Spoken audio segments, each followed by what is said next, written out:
Native Oregonian Jeff Merkley has been Oregon's junior senator since 2009. A Democrat, Senator Merkley is chair of the Appropriations Subcommittee on Interior and the Environment. He's also on the Senate Budget Committee, the Foreign Relations Committee, and the Rules Committee. Senator Merkley, welcome back to Eye on Northwest Politics. Well, thanks so much, Ken. Great to be with you. Yeah, first of all, your reaction to Attorney General Merrick Garland appointing U.S. Attorney for Delaware David Weiss as special counsel in the Hunter Biden administration. That happened just before we sat down to do this interview. I just think the North Star are those words carved above the Supreme Court: equal justice under the law. So whether a person is famous or powerful, they should always be treated the same as anyone else in the same circumstances. So certainly that's my hope, whether it's former President Trump. The investigations, Hunter Biden, they'll be treated according to where the facts lead. Are you in favor of a special counsel being appointed in this case? Well, I simply don't have the legal expertise to know what was merited. The nation watched as a plea deal was worked out, and the judge's questions revealed that the two sides had different understandings of that agreement. So that kind of took them back to square one. And this is where the system is going now. I do think it shows that the Justice Department is striving under this president to be absolutely fair and detached from the gears of the system, not trying to put their thumb on their scale, and that's the right thing to do, to stand up for equal justice. We've got a lot of Oregonians with ties to Hawaii, especially Maui. What can you tell us about the federal response to the wildfires there, and what do you think about the devastation on Hawaii? Yeah, Ken, seeing those pictures took me back to our Labor Day fires here in Oregon, where I traveled 600 miles, never got out of the smoke, saw 6 towns burned to the ground. It looked like they had been firebombed, like a World War II picture. And the same with Lahaina in Maui, and now more than 50 dead, and the count might well go up significantly. What a terrible disaster.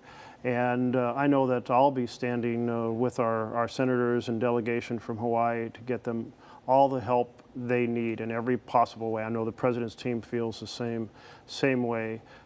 It is a broader story here, though, whether it's the fires in Oregon or it's the fires in Hawaii. We are having these longer, drier, hotter summers. We're going to see more fires. It's a climate chaos development. And it's why we have to pivot fast from fossil fuel energy to renewable energy, and we're not nearly to the pace we need to get to make that happen. As you mentioned, we are having a very active wildfire season here in Oregon. You've been working on legislation to deal with wildfire impacts in Oregon. So what's happening in Congress on that front? Yeah. Well, one of the things I've been doing is greatly increasing the funding in my role as the head of the Interior Subcommittee. To do forest management, that is to prepare the forest to be more fire resilient.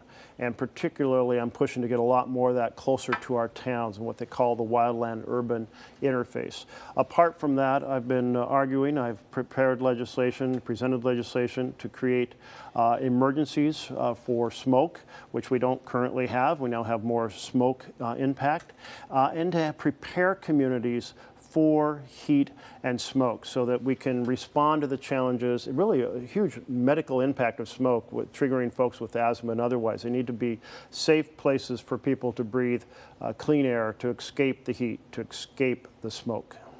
How satisfied are you with the Biden administration when it comes to dealing with climate change? Well, certainly their work on the Inflation Reduction Act is very solid. It's the biggest investment in renewable energies we've ever seen, and really proportionally one of the most significant and bold efforts around the world. What I'm not satisfied with is that the administration continues to greenlight new fossil fuel projects. We are pumping more oil this last year than in any year in U.S. history.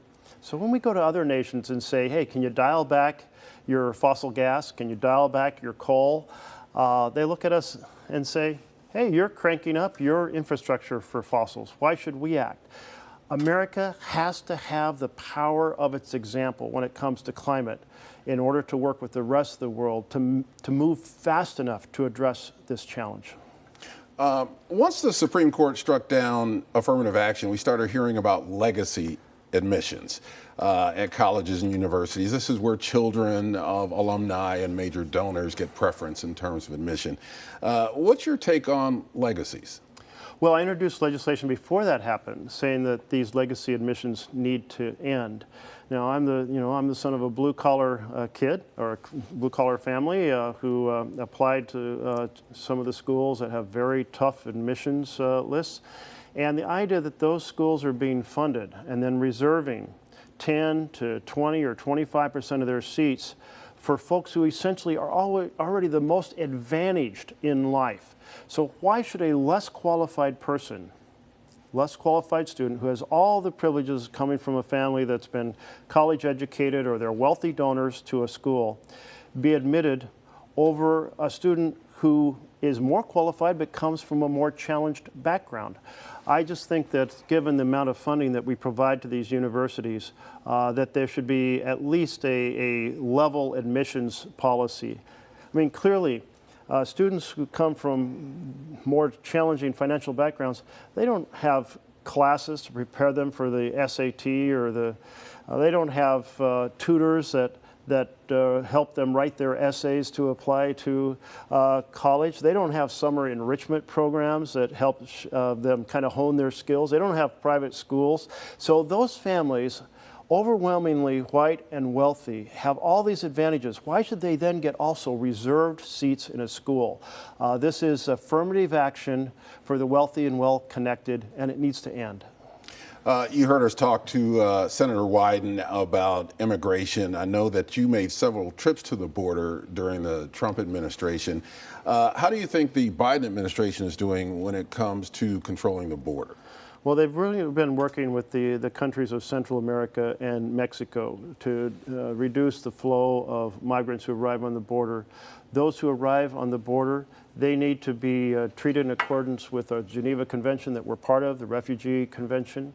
Those who are asserting the claim for asylum, they need to accelerate the program of having case managers. Case managers make sure that families show up for their hearings. And case managers make sure that people get through that process in a timely fashion. So I think there's more work to do. I really would like to see the Senate go back to 2013. In 2013, we passed with significant, I think it was 68 votes, Democrats and Republicans together, a comprehensive immigration bill addressing security at the border, the rule of law, establishing a process for asylum hearings to be done in a reasonable period of time, case management program, path to basically for individuals to have an opportunity to seek citizenship. It really tried to address also the ability to increase the labor related to places we desperately needed labor, like our agricultural community. So it addressed the whole, it was comprehensive. Well, that type of bipartisan comprehensive work needs to be undertaken again. Senator Jeff Merkley, thank you for returning to Eye on Northwest Politics. Oh, you're so welcome, Ken. Thank you.